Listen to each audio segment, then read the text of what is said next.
Assalamualaikum warahmatullahi wabarakatuh. Bertemu kembali dengan saya, Ibu Tuts, dalam pembelajaran fisika dengan materi pembahasan soal usaha dan energi. Untuk itu, silahkan kalian like, subscribe, dan beri komentar. Terima kasih. Silahkan mengikuti. Untuk rangkumannya yang kemarin, kalau kita bisa definisikan bahwa usaha untuk arah mendatar itu adalah F kali S. Untuk arah yang membentuk sudut terhadap horizontal, W itu sama dengan F kali S cos theta, gitu ya. Kemudian, usaha terkait dengan kecepatan itu sama dengan perubahan energi kinetik. Energi kinetik sendiri adalah sama dengan setengah mv kuadrat. Karena perubahan yang berubah adalah kecepatannya, maka di sini adalah setengah m vt kuadrat min v0 kuadrat. Kemudian keterkaitan dengan ketinggian, usaha itu sama dengan perubahan energi potensial. Berarti energi potensial MGH, berarti MGH kedua dikurangi MGH 1.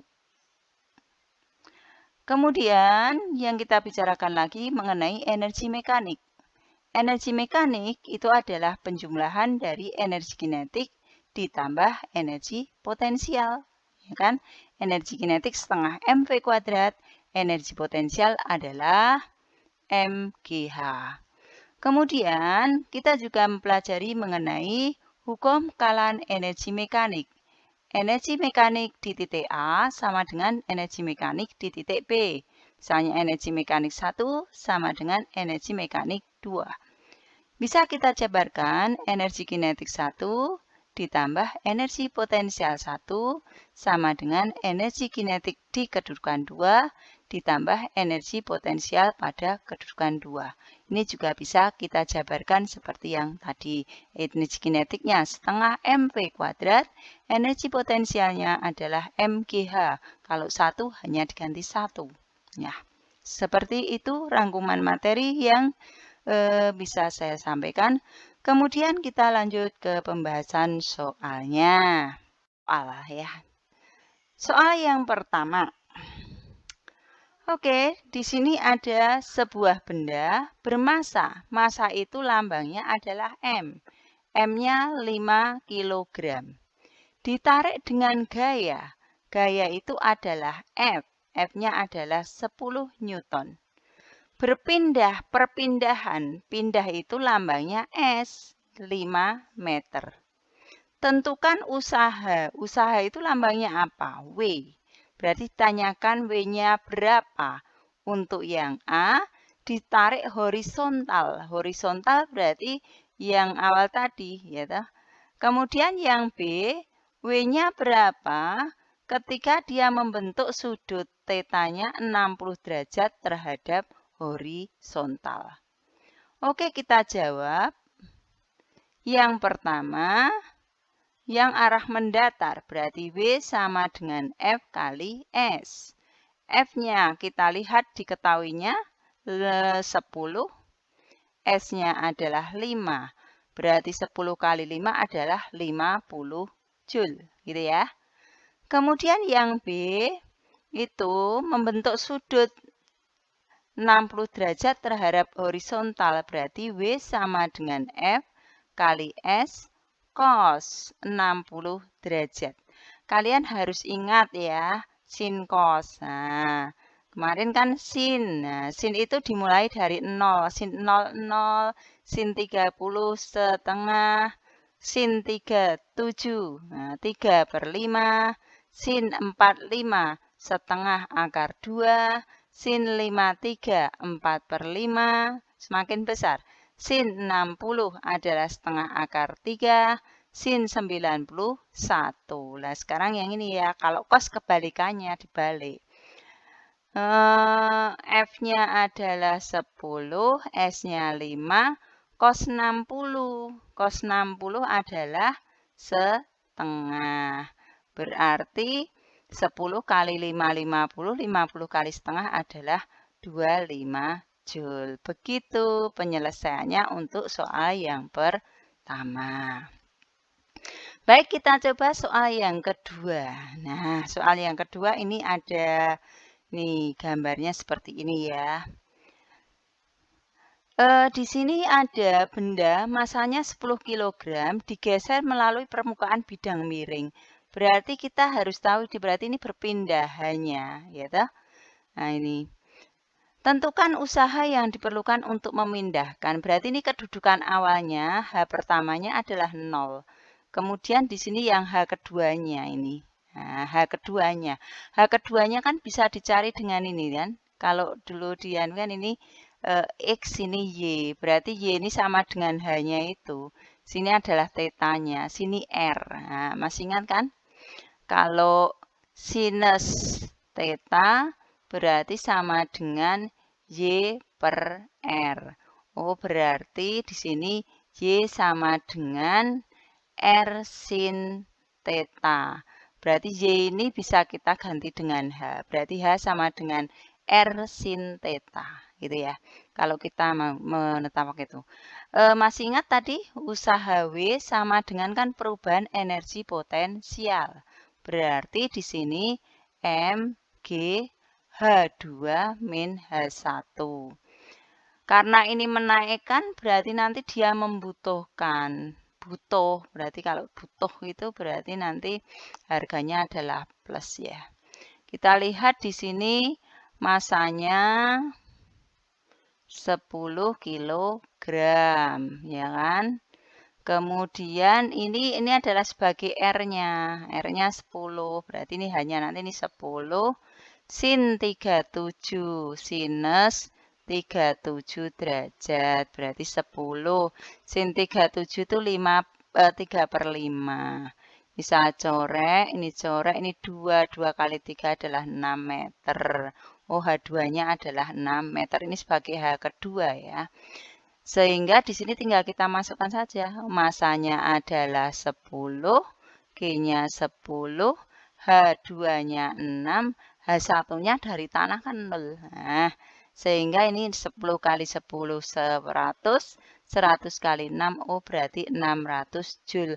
Berarti usaha untuk memindahkan benda 10 kg ini adalah 600 Joule. Begitu ya. Oke, lanjut ke soal yang ketiga. Nah, soal yang ketiga, besarnya usaha untuk menggerakkan. Berarti di sini besarnya usaha. Berarti ditanyakan W-nya berapa. Untuk menggerakkan massa mobil dan isinya, berarti M-nya itu adalah 1000 kg dari keadaan diam. Kalau diam itu V0-nya adalah 0. Hingga kecepatannya, berarti VT-nya. VT-nya adalah 2 km per jam. 72 maksudnya, 72 km per jam. 72 km per jam itu sama dengan kalau masih ingat kilo jadikan meter. Kan jadi 72.000. 1 jam ada 3.600. Nah ini. Sehingga kalau dibagikan jadi 20 meter per sekon. Tapi kan kalian sudah ingat dulu kalau 36 10 itu kan. 18 berarti 5. Berarti W ini hubungannya dengan kecepatan. Oh, berarti sama dengan perubahan energi kinetik ya kan. Nah, tadi kan sama dengan W sama dengan ya kan setengah M VT kuadrat min V0 kuadrat. Berarti di sini setengah M, M-nya adalah 1000, VT-nya adalah 20 kuadrat, V0-nya 0 kuadrat. Berarti di sini setengah kali 1000, 20 dikuadratkan berarti 400 ya kan. Nah, 400 ini saya bagikan di sini saja. Oh, berarti ini 200. 2 kali 1 berarti 2. Nolnya berapa tuh? 2, 3, 45, nolnya ada 5. Oh, berarti 200.000 Joule. Nah, kalau mau jadikan kecil juga boleh, berarti dibagi 1000, berarti 200 kilojoule gitu ya. Seperti itu. Oke, kita lanjut ke soal yang nomor 4.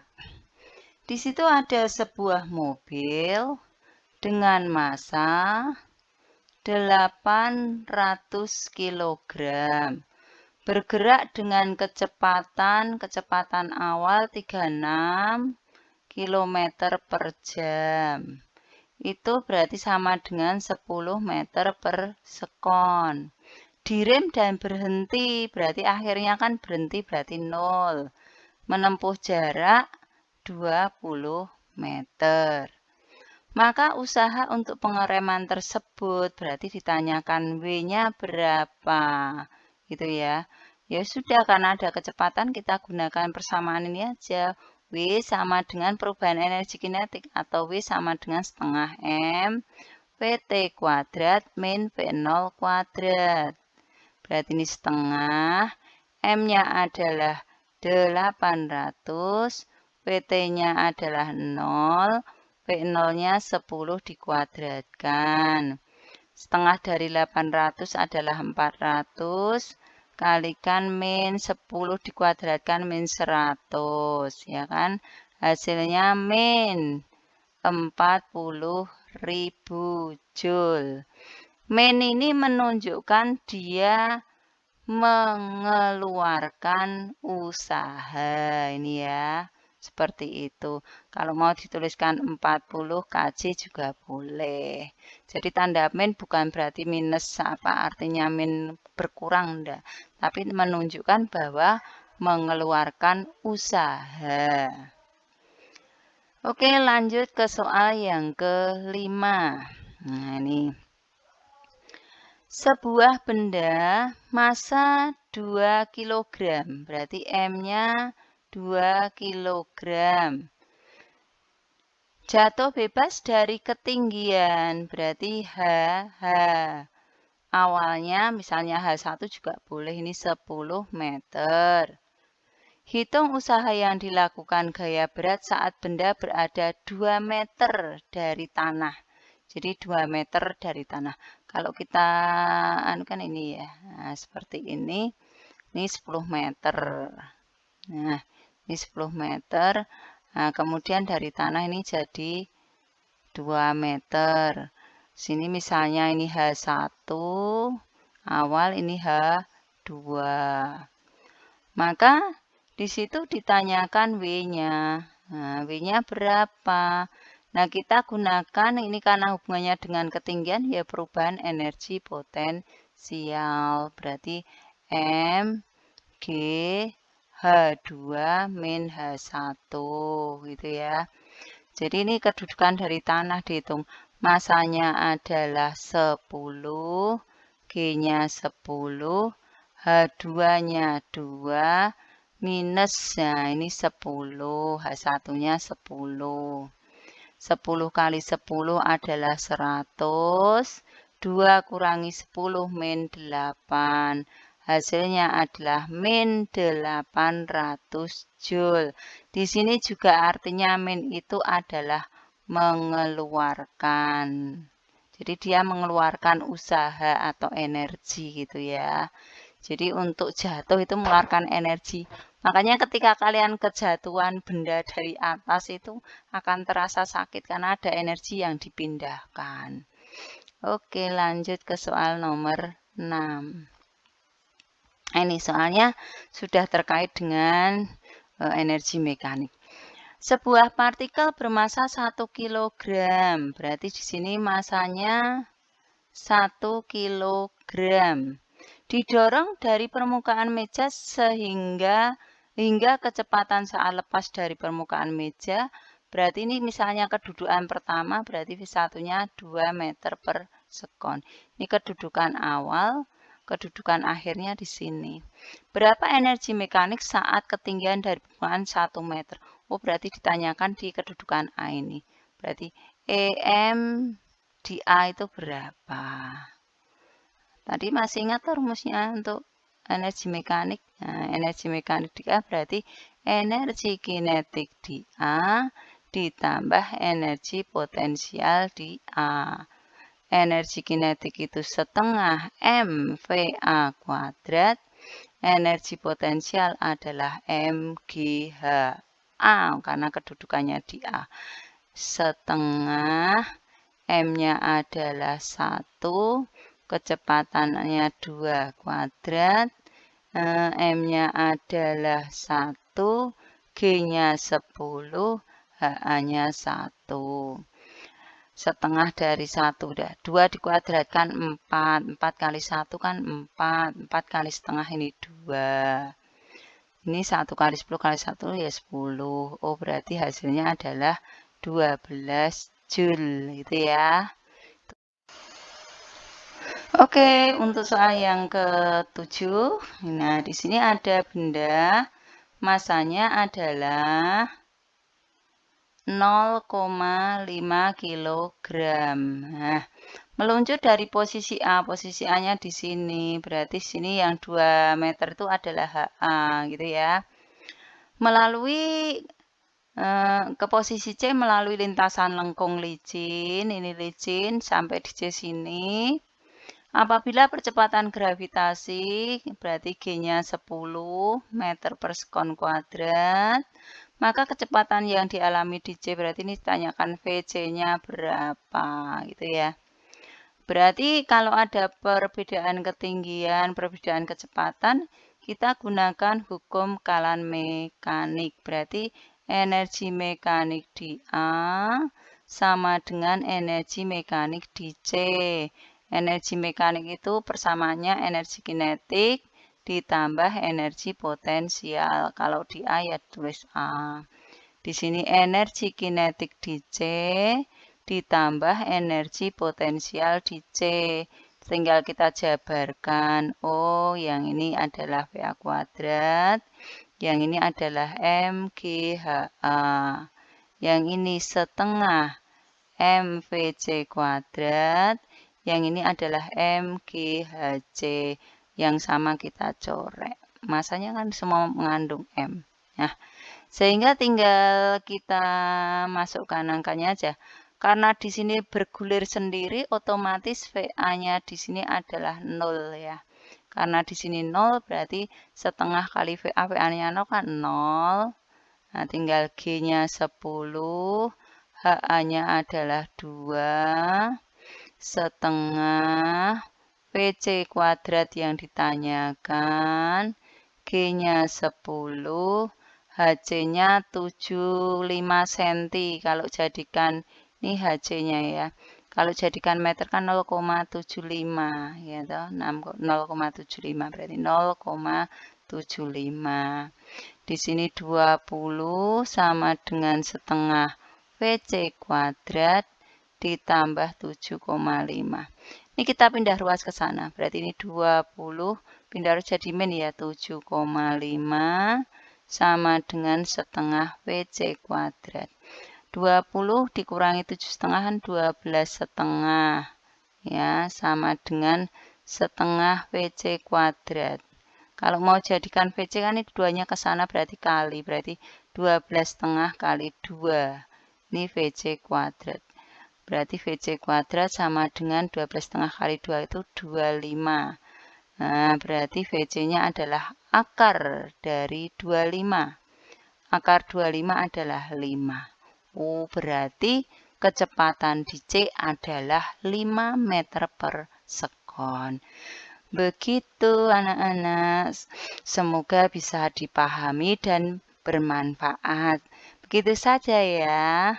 Jangan lupa like, subscribe, dan beri komentar. Wassalamualaikum warahmatullahi wabarakatuh. Tetap semangat.